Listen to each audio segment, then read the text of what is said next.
প্রশ্ন, আপনারা বিশ্বের বিভিন্ন দেশের বিনিয়োগকারীদের সঙ্গে বসেছেন, বিভিন্ন বড় বড় কোম্পানির কর্ণধারদের সঙ্গে বসেছেন। কতটা আলোচনা ফলপ্রসূ হয়েছে, কতটা বিনিয়োগ বাংলাদেশে আনতে পারবেন, সামনের দিকে আমরা কতটা দেখতে পাবো? দেখুন, যথেষ্ট ইতিবাচক হয়েছে। চীনে এবং মালয়েশিয়াতে যাওয়ার পর সেখানকার প্রথম সারির ব্যবসায়ীরা মাননীয় প্রধানমন্ত্রীর সাথে অত্যন্ত উৎসাহ এবং উদ্দীপনার সাথে দেখা করেছেন, কথা বলেছেন। যুক্তরাষ্ট্র থেকে হাই লেভেলের একটা ডেলিগেশন এসছে এবং সেখানে যারা লিড করেছেন, যারা ছিলেন মোটামুটি যুক্তরাষ্ট্রের প্রথম সারির প্রায় সব কোম্পানি যারা বাংলাদেশে অপারেশন করছেন, এক্সিস্ট করছেন, তারা সেখানে ছিলেন। কেউ বাদ নেই টপ কোম্পানিজগুলোর ভিতর থেকে চিন্তা করলে। তারা কেন আসছেন?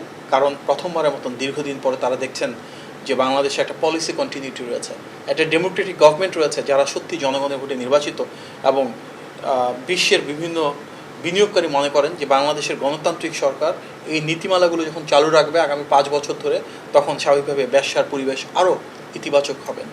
এবং আমাদের ডেমোগ্রাফিক ডিভিডেন্ড রয়েছে, ব্যাপক পরিমাণ তরুণ কর্মসংস্থানের জন্য যারা প্রস্তুত হচ্ছেন। নির্বাচিত সরকার আমাদের এই তরুণ তরুণীদেরকে প্রস্তুত করবে, তাদেরকে দক্ষতা এবং যোগ্যতার মাধ্যমে গড়ে তুলবে, এটি বিশ্বাস রাখে বিনিয়োগকারীরা।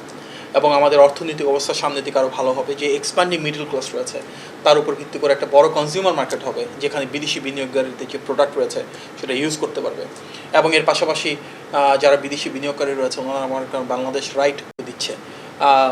নতুন আমাদের যে ইকোনমিক জোন রয়েছে, বেবজা রয়েছে, হাইটেক পার্ক রয়েছে, এবং বাজেটে আমরা যে ধরনের পলিসি সাপোর্ট দেখছি এক্সপোর্ট ওরিয়েন্টেড ইন্ডাস্ট্রি তৈরি করবার জন্য, ওনাদের প্রফিট রিপ্যাট্রিয়েশনের জন্য, এটি তাদের সবার ভিতরে আশা সঞ্চার করেছে যে বাংলাদেশে যে সরকার, এটি শুধু জনগণের ভোটে নির্বাচিত তাই না, এটি ব্যবসা বান্ধব, এটি বাণিজ্য বান্ধব, এটি বিনিয়োগ বান্ধব, যার কারণে বিশ্বের বিভিন্ন দেশ থেকে আজকে বিনিয়োগকারীরা এখানে ছুটে এসেছেন। তবে যে কোনো বিনিয়োগ তো একদিনে হয় না, এটিও একটি চলমান প্রক্রিয়ার অংশ। আমরা বিশ্বাস করি সামনের দিনগুলোতে এটা অত্যন্ত ইতিবাচক ফলাফল আমরা ইনশাল্লাহ দেখতে পাবো।